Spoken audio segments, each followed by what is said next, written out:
Morning, folks. I know it sounds like might be beating a dead horse, but I really want people to try and understand this. Those that keep thinking this is Mercury, it's not. And I want everybody to keep an eye on something right here. I'm going to roll this forward just a little bit. I'm going to click on it.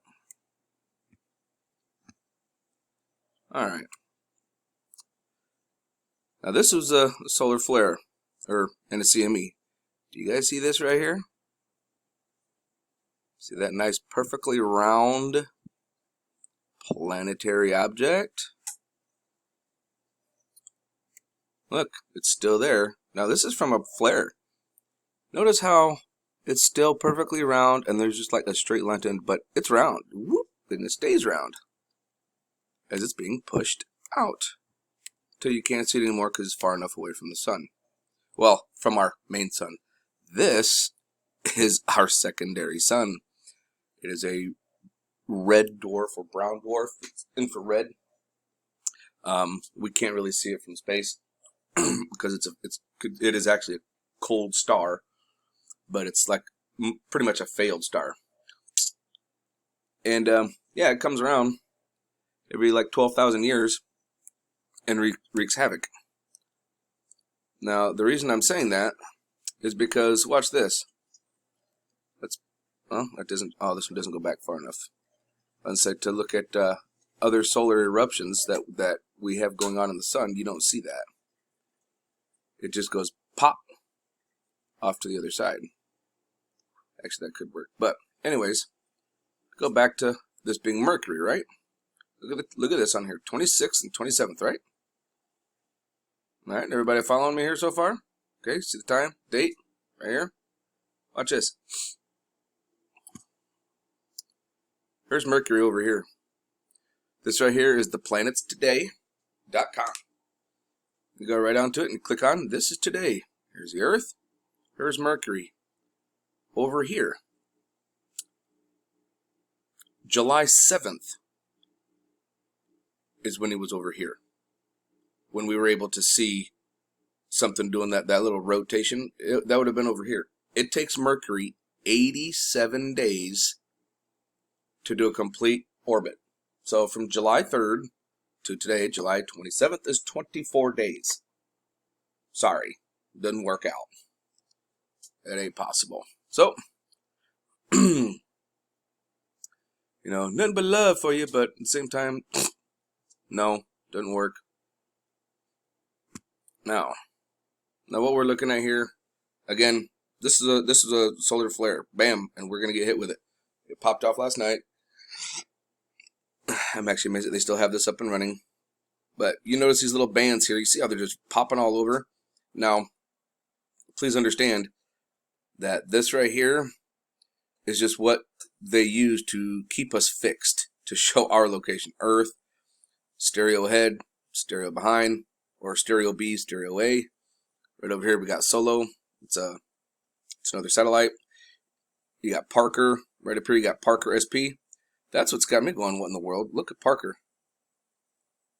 Parker is getting closer to the sun. Why is Parker getting closer to the sun? Like almost like the sun's about to stinking eat it up. Why would that be there? I don't know. Now Osiris, ooh, man. I would love to get, everyone would love to get access to OSIRIS-REx. Because he sits there on, this is another satellite, on the back side of the sun, taking a picture of the backside. Oh man, the stuff that we could see, whoo, that'd be awesome. But it's having technical difficulties. Okay. So you can see that flare popped off, whoop, and we're getting popped. Now this is the one from I showed from last night. Okay, it's coming here, popping us, and you can see it when it comes this way. And actually, it's really weird how it looks at, but bam, you can see it. It's a direct hit. So people start being prepared. Okay. Let's go over here. Oh wait, we're here. Hang on just a second. All right, folks. I just wanted to show you where we're at. This is the Solar Dynamics Observatory. We are on the spaceweatherlive.com website at AIA 193 high cadence angstroms of viewing the sun, and here you'll get to be able to see some of these coronal mass ejections, some of them with filaments, and you'll see the date. It'll actually catch up here in just a second. It'll jump up, I think, to the 25th. Oh, there we go. Now I have this one going at a slower speed, so that way you can actually see them in a better time when they actually do go. Oh, sure, really. All right, we'll pause it for a second, let it try and move ahead.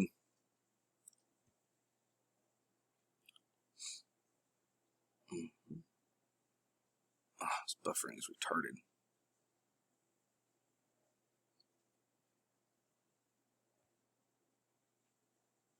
All right, let's try this again. All right, here we go. This is 26. Now you'll start seeing how it actually looks kind of pretty, but you'll see the changing of the color of the sun. See, boom, how one went there. See that? That was a small one. But we're gonna see a real decent one here in just a second. One pretty decent one pops off the big on the right side. Oop, yeah, there's one. That was a good one. See that? This is now anything on this side. Please understand, this is all coming at us. Okay, this is Earth facing. So whenever we see something pop here, it's not good. Dope. Okay, folks. Now I'm gonna move this slowly, and I want you guys to really watch. Okay.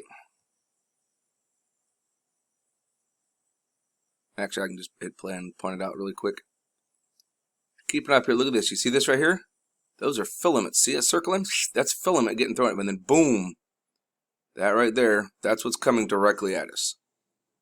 So yeah, all this liftoff, that's filament, that's plasma, yippee-ki-yay. So, now that you guys kind of have an idea on that, again, this is on SDO, on the spaceweatherlive.com, and you can see here you have different colors that you can look through for angstroms. Like this one's 211, and this is just the picture that they used for that day. But you can hit, advance it, and then it'll get you to a little view of the sun. This is a 19-second. This one goes really fast, so you should be able to see the pop here in just a second. But looking at it from different colors of angstroms of light actually kind of helps, because you see this black spot up here, right here, okay? This is called a coronal hole. Okay, and when you get these buggers that are facing us, like here and here, and those you'll get solar winds, high solar winds. And now the scary thing is that if you look, it almost looks like the sun is wanting to do that. You know what I mean? It's like, oh, it just looks kind of weird, like it's trying to do it, in my opinion, anyway. Just back to that.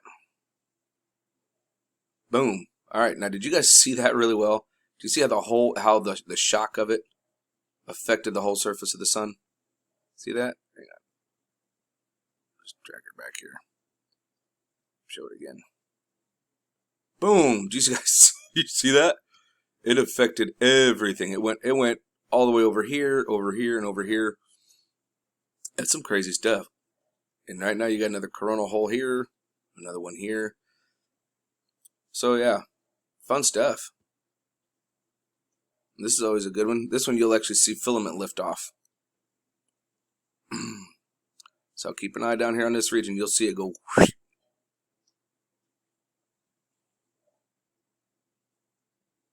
Oh, it's going to go in slow-mo for us. That's so kind.